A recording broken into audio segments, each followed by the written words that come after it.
Your selfishness is the only limitation to your potential. Your selfishness is the only limitation to what you can achieve. You were born with unlimited capacity to do whatever you want to do, to have whatever you want to have, to be whoever you want to be, but only when you lose the selfishness, only when you begin to bring other people into the picture, because you might be willing to let yourself down.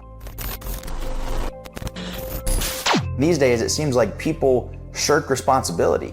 People don't want to be the leader. People don't want to be the person in charge. People don't want to be viewed as the person that's setting the example or setting the standard for everybody else. It's like people are scared of this responsibility of leadership. But the harsh reality is that we're all leaders. And it doesn't matter what position you play in society. It doesn't matter what position you play in your company or your team. It doesn't matter if you want to be a leader or not. It doesn't matter who you are, where you come from, or your socioeconomic status. You are a leader whether you want to be or not. When I was 17 or 18 years old, I was a gymnast and I used to coach at this gymnastics camp out in the middle of nowhere in Tennessee. And we had this one little girl who was 8 years old when she went to camp. And she was the most innocent, just beautiful soul that you've ever met. And she had the best week of her life. And the office gets a call from her mother. She said, I'm on my way there to pick her up. She said her father, my husband, just got in a car accident and passed away. And we were all completely shocked. And the little girl had no idea, and we were just sitting there waiting for her mother to arrive. She had to drive 8 hours from across the country. The entire time we're just waiting. This 8-year-old little girl's life is about to change forever.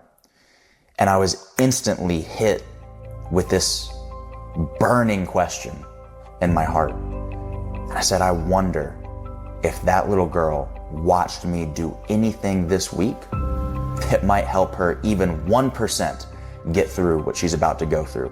I want to know, did she watch me lead people? Did she watch me handle adversity? Did she watch me conquer a challenge? Did she watch me in a moment of frustration and anger and sadness or whatever was going on with me? Did she watch me handle myself, conduct myself in such a way that might make it just 1% easier to deal with the biggest tragedy of her life that is about to happen?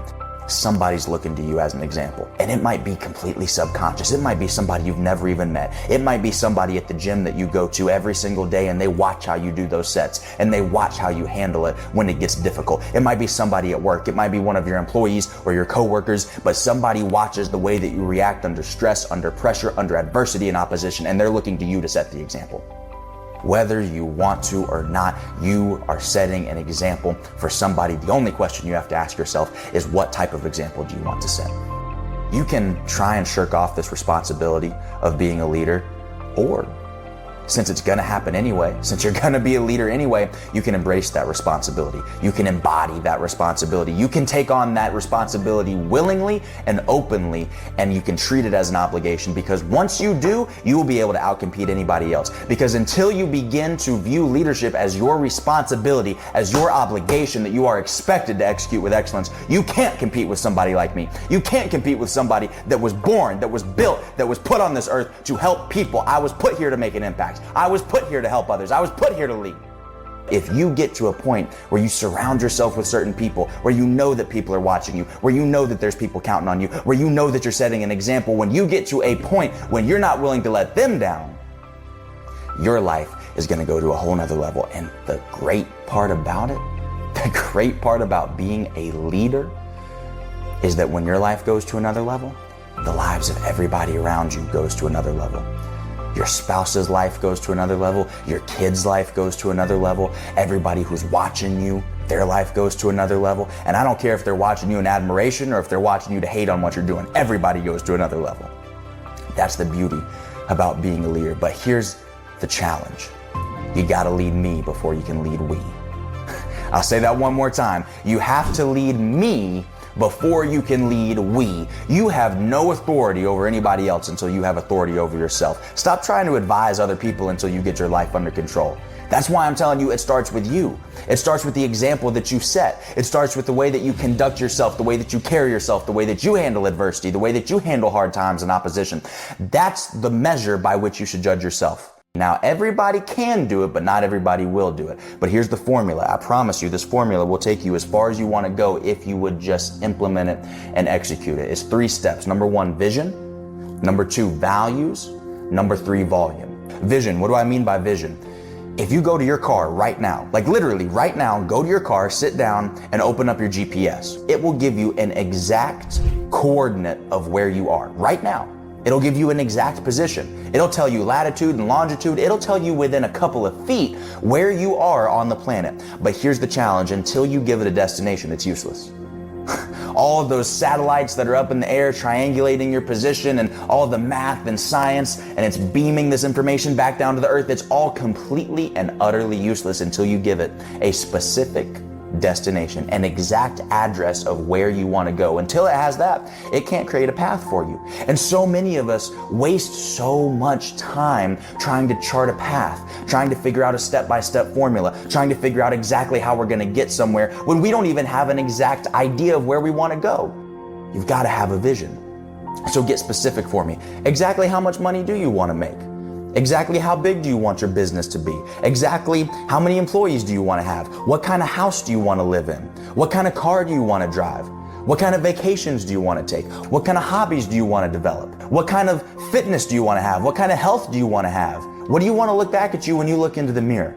Who do you want to be? Who do you want to become? What kind of life do you want to live? You've got to get specific, because until you have a vision, you will never be able to chart a path to achieve that vision. We're never going to hit a target that we aren't aiming for. Now, once you've got the vision, we need to start reverse engineering this with our values. And we have to ask ourselves the question, now that we have this vision, who must I become to achieve that vision? What kind of values would I have to have? What kind of beliefs would I have to have if I wanted to make this vision become a reality?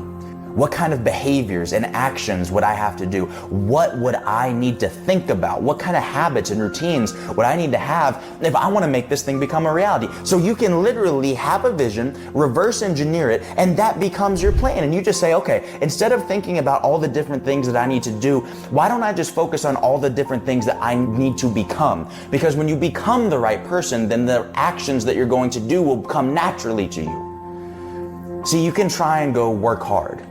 You can try and be dedicated. You can try and be committed. You can try and do the things that in your mind you associate with those behaviors, with those types of people. But when you simply become that person, when you become the person that is capable and willing and deserving of getting those outcomes that you want, then the outcomes come naturally. You don't have to think too much about the how, because you understood the what and you became the who. The how will take care of itself. So do me a favor, focus on the vision, focus on the values, and then focus on the volume. It's so funny when people come up to me in the gym and they'll say, how'd you get those arms? How do you look like that? And they expect me to tell them some sort of secret, some sort of tactic, some sort of technique or strategy or...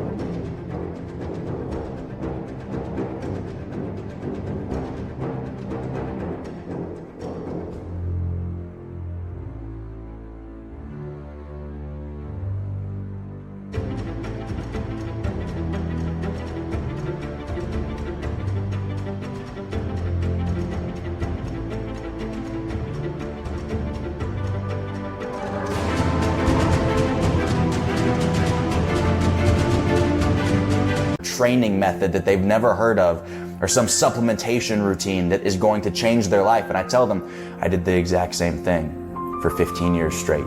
I worked out every single day for 15 years straight. for a decade and a half. That's how I did this, as I was consistent. It was effort over time. It was work ethic times consistency. That's the formula for success. So, vision, values, volume. If you follow that 3-step formula, I promise you that you can figure out how to accomplish anything that you want. Now, here's the reality though. We all have the ability to lead. We all have the ability to follow that formula. We all have the capability of doing that, but most of us won't do it. Most of us live our whole lives stuck in possibility and potential instead of purpose and performance. Most of us stay stuck, capable of so much, but actualizing very little of that potential. I was afraid of what somebody else was going to judge me off of because of my past, because of what I had done, because I hadn't always been this person. Somebody was going to bring all that stuff back up and they were going to keep me there. And it's such a crazy mindset. It's not going to be easy. It's not an easy process. This pruning process is painful.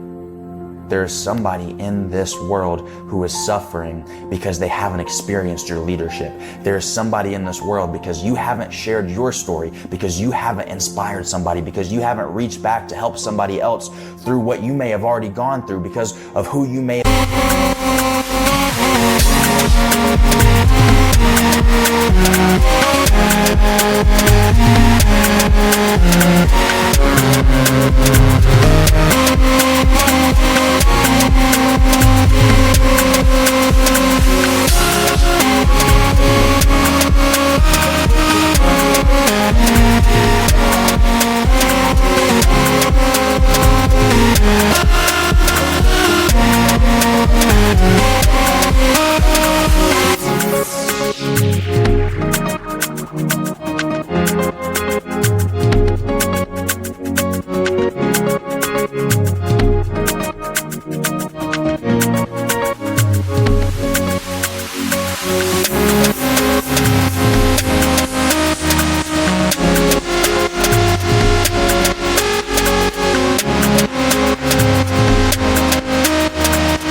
you are uniquely equipped to help somebody else and you haven't done it, they are waiting for the experience that only you are uniquely equipped and qualified to use to help them, because somebody's stuck down there right now and they need the advice, they need the perspective, they need the empathy from somebody who's been there before.